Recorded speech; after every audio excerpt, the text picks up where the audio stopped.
Assalamualaikum dear viewers. Welcome to our YouTube channel. Online classes and ETA tricks. Kindly subscribe our channel and press the bell icon. Assalamualaikum dear students. Welcome to our channel. Dear students, आज हम और कुछ MCQs लेकर आएंगे जो ईटा test के लिए बहुत ज़्यादा इंपॉर्टेंट है। आज हम वो डिस्कस करेंगे। इससे पहले हमने पार्ट 1 किया था, ये हमारा पार्ट 2 है चैप्टर नंबर 1 से, जो मेजरमेंट चैप्टर है, नाम है उस चैप्टर का मेजरमेंट, ये उस चैप्टर से रिलेटेड है। तो चलते हैं कुछ क्वेश्चन सॉल्व करते हैं जो आपको ईटा की मेडिकल टेस्ट या ईटा की इंजीनियरिंग टेस्ट में बहुत ज़्यादा हेल्पफुल साबित होंगे। डियर स्टूडेंट्स, यहाँ पे पहला क्वेश्चन दिया गया है कि which of the following is most precise value. In values में सबसे ज्यादा प्रिसाइज वैल्यू कौन सी है? एक गिवन है 2.3 सेंटीमीटर, एक है 2.30 सेंटीमीटर, एक है 2.31 सेंटीमीटर, एक है 2.325 सेंटीमीटर।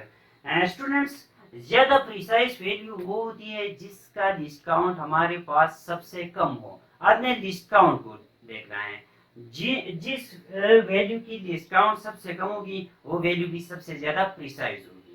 यहाँ पे अगर आप देखें तो 2.3 यहाँ पे पॉइंट और इसकी जगह 1, इसका लिस्ट काउंट है 0.1। इसी तरह आप 2.30 को देख रहे हैं, 2.30 पॉइंट की जगह पॉइंट, फिर 0 और लास्ट डिजिट के जगह 1, इसका लिस्ट काउंट 0.01 आ गया। इसी तरह 2.31 का लिस्ट काउंट होगा 2.31, पॉइंट की जगह पॉइंट, 3 की जगह 0 और लास्ट डिजिट की जगह 1, इसका भी लिस्ट काउंट 0.01 आ गया। इसी तरह 2.325 यहाँ पे देखिए, पॉइंट की जगह पॉइंट, फिर 3 की जगह 0, 2 की जगह 0 और 5 की जगह 1। तो अगर आप देखें यहाँ पे 0.1 लिस्ट काउंट है, यहाँ पे 0.01 लिस्ट काउंट है, यहाँ पर भी 0.01 लिस्ट काउंट है, यहाँ पे लिस्ट काउंट सबसे कम है। इसका मतलब क्या है कि ये जो इंस्ट्रूमेंट है ये प्रिसाइज है, ये हमारे पास स्मॉलेस्ट वैल्यू को मेजर कर सकता है। इसलिए जो यहाँ पे प्रिसाइज वैल्यू है वो हमारे पास ये है, इसका लिस्ट काउंट सबसे कम है, इसलिए 2.325 जो है ये हमारे पास प्रिसाइज वैल्यू है। डियर स्टूडेंट्स, अब हमारे पास जो दूसरा क्वेश्चन है वो ये है कि the speed of light is given as. Speed of light हमारे पास ये दिया गया है, स्पीड ऑफ लाइट हमारे पास है 3 × 10⁸ मीटर पर second. The number of significant figures, तो यहाँ पर नंबर ऑफ सिग्निफिकेंट फिगर्स क्या होंगे? स्टूडेंट्स, आपने पढ़ा था कि अगर नंबर साइंटिफिक नोटेशन में मेंशन हो, फॉर एग्जांपल 3.00 × 10⁹, तो यहाँ पे 10⁹ को छोड़ के बाकी जो सिग्निफिकेंट फिगर्स हो वही होंगे। यहाँ पे सिग्निफिकेंट फिगर्स हमारे पास 3 आ गए हैं। तो इसी तरह यहाँ पे अगर आप देख ले सिर्फ 1 नंबर है तो आप कहेंगे कि यहाँ पे सिग्निफिकेंट फिगर्स 1 आता है, जो बिल्कुल गलत है। डियर स्टूडेंट्स, कांस्टेंट के लिए हमारे पास वहाँ पे सिग्निफिकेंट फिगर्स जो है वो इंफिनिटी होती है।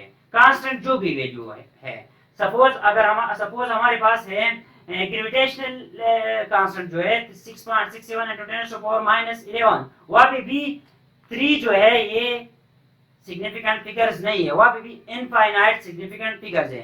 कांस्टेंट की सिग्निफिकेंट फिगर्स हमेशा हमारे पास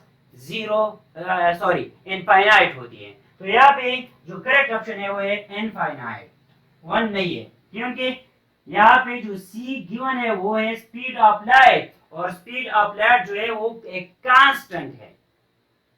अगर ये कोई और स्पीड दिया होता यहाँ पे और ये लिखता कि the speed is given as, तो फिर आप लिखते कि यहाँ पे 1 सिग्निफिकेंट फिगर है, लेकिन कांस्टेंट है। तो ये बात अपने साथ नोट कर ले कि कांस्टेंट में हमारे पास सिग्निफिकेंट फिगर्स जो है वो इनफाइनाइट होते हैं, वो कांस्टेंट जो यूनिवर्सल कांस्टेंट हो।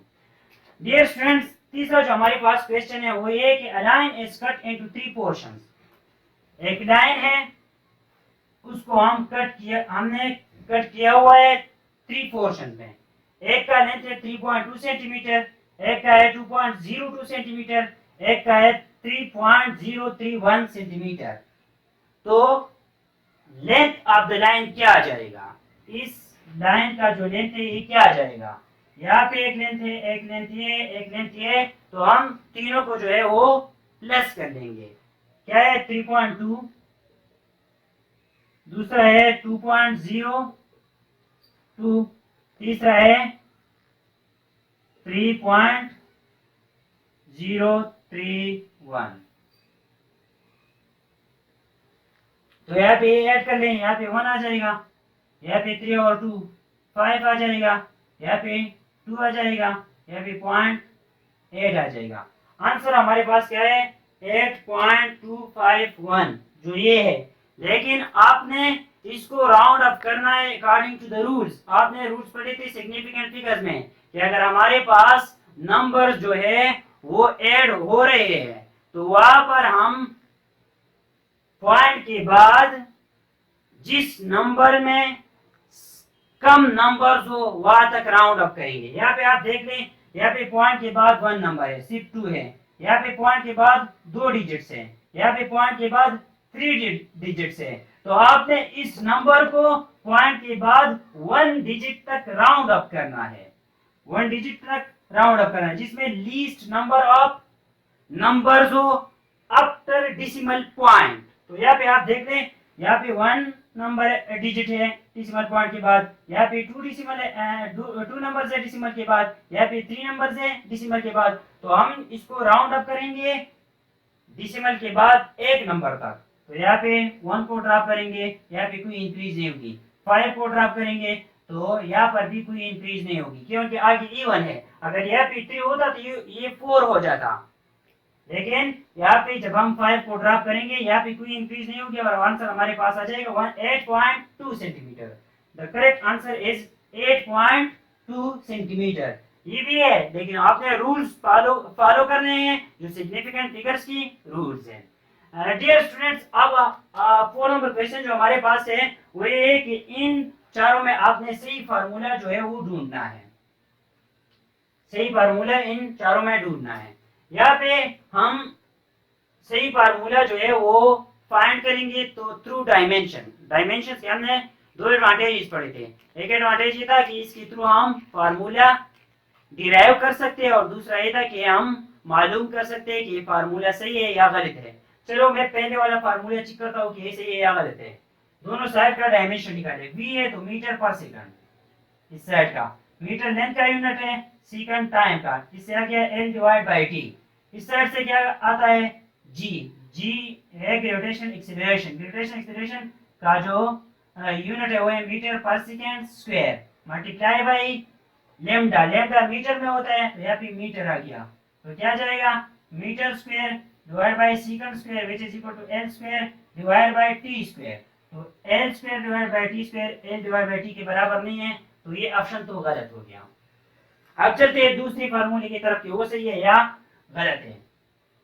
दूसरा फार्मूला हमारे पास है v is equal to g divide by lambda. v का जो यूनिट है वो है मीटर पर सेकंड, मीटर लेंथ और डिवाइड बाय टाइम। इसी तरह राइट हैंड साइड का भी फाइंड कर ले, g divide by lambda. g का यूनिट है मीटर पर second square divide by metre. अब जब हम मीटर को ऊपर शिफ्ट करेंगे तो उल्टा हो जाएगा और मल्टीप्लाई हो जाएगा, तो इक्वल आ जाएगा मीटर पर second square multiply by 1 over metre. Metre metre cancel हो जाएगा, यहाँ पे आ जाएगा 1 ओवर टी स्क्वायर, जो दोनों बराबर नहीं है। ये भी हमारे पास गलत हो गया, तो ये फार्मूला भी करेक्ट नहीं है। अब तीसरा फार्मूला हम चेक करते हैं कि ये सही है या गलत है। v इक्वल टू मीटर पर सेकंड, इसका डायमेंशन हमारा यूनिट है मीटर पर second, metre length divide by time. तो इसका डायमेंशन हमारे पास आ गया लेंथ डिवाइड बाय टाइम। अब उस साइड का डायमेंशन निकालते हैं, तो lambda divide by g. Lambda wavelength है, वेवलेंथ का यूनिट हमारे पास है मीटर और जी मीटर पर सेकंड स्क्वायर। इसको ऊपर शिफ्ट करें तो ये उल्टा हो जाएगा और मल्टीप्लाई हो जाएगा, metre multiply by second square divide by metre. Metre metre cancel हो जाएगा, तो यहाँ पे आ जाएगा सेकंड स्क्वायर जो टाइम का यूनिट है टाइम स्क्वायर। ये भी गलत है, यहाँ से टी स्क्वायर आ गया, यहाँ से एल डिवाइड बाय टी आ गया, तो ये भी गलत हो गया, ये भी गलत हो गया। एक ऑप्शन हमारे पास बचता है जो ये है, शायद ये ठीक हो। ये ठीक है, लेकिन हम ये भी प्रूव करते हैं कि ठीक है या नहीं है। v is equal to g lambda under root. v का जो यूनिट है वो तो हम निकाल चुके कि l divide by t dimension है इसका। G lambda whole power under root G lambda under root को अब निकालते हैं। जी में क्या हो गया, मीटर पर second square multiply by metre क्या है, लेमडा क्या है, लेमडा का यूनिट है मीटर, अंडर रूट यहाँ पे आ जाएगा metre square divide by second square under root. तो अंडर रूट मीटर पे भी आ जाएगा, इस पे भी, तो स्क्वायर स्क्वायर कैंसिल हो जाएगा, तो हमारे पास मीटर डिवाइड बाय सेकंड आ जाएगा। Metre divide by second is equal to length divide by time, which is correct. So this formula is correct one.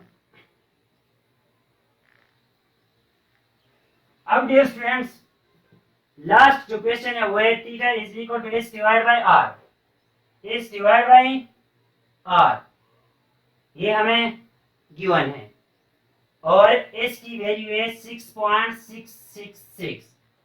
यहाँ पे इसका जो वैल्यू है 6.6 है, इसका जो वैल्यू है वो है 6.6।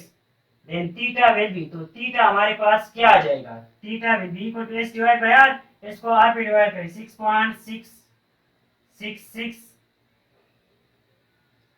Divide by 6.6। यहाँ पे आप डिवीजन कर ले तो हमारे पास आता है, पॉइंट को खत्म कर ले यहाँ से, तो यहाँ पे नीचे जो आ जाएगा 666, नीचे 100,000 आ जाएगा और 66 आ जाएगा, ऊपर 100 आ जाएगा, 10 आ जाएगा, ये 0 कैंसिल हो जाएगा, हमारे पास आ जाएगा 6666 डिवाइड बाई 6600। आप ये डिवीजन कर ले, इससे आता है 1.01 रेडियन, रेडियन यूनिट है थीटा का, तो ये 1.01। अब ये स्टूडेंट्स आपने रूल्स अप्लाई करने हैं, 1.01 तो यहाँ पे है, लेकिन आपने रूल्स अप्लाई करना है। हमने सिग्निफिकेंट फिगर में एक रूल पढ़ा था कि अगर हम नंबर्स को मल्टीप्लाई या डिवाइड करें तो हम लास्ट रिजल्ट को लीस्ट सिग्निफिकेंट फिगर्स तक राउंड अप करेंगे। तो यहाँ पे सिग्निफिकेंट फिगर्स है 2, यहाँ पे सिग्निफिकेंट फिगर्स है 4, तो हमारे पास आंसर में 2 सिग्निफिकेंट फिगर्स होने चाहिए। यहाँ पे अगर हम 1.01 लिखेंगे तो 3 सिग्निफिकेंट फिगर्स आ जाएंगे, तो ये ऑप्शन गलत है। आपने इसको राउंड अप करना है up to 2 decimal point, sorry up to 2 significant figures. तो इस 1 को हटाएंगे, जब 1 को हटाएंगे ये 5 से कम है, तो यहाँ पे कोई इंक्रीज नहीं होगा, तो हमारे पास आ जाएगा 1.0 रेडियन। अब इसमें हमारे पास 2 सिग्निफिकेंट फिगर्स है, तो ये करेक्ट ऑप्शन है। ये भी गलत है 1 रेडियन, करेक्ट ऑप्शन जो है 1.0 रेडियन है। डियर स्टूडेंट्स, उम्मीद है आपको ये क्वेश्चन जो है समझ आ गए होंगे, और आइंदा जो मैं क्वेश्चंस ईटा के बारे में लेके आऊंगा उनके लिए हमारा जो चैनल है वो सब्सक्राइब करें। Thank you all.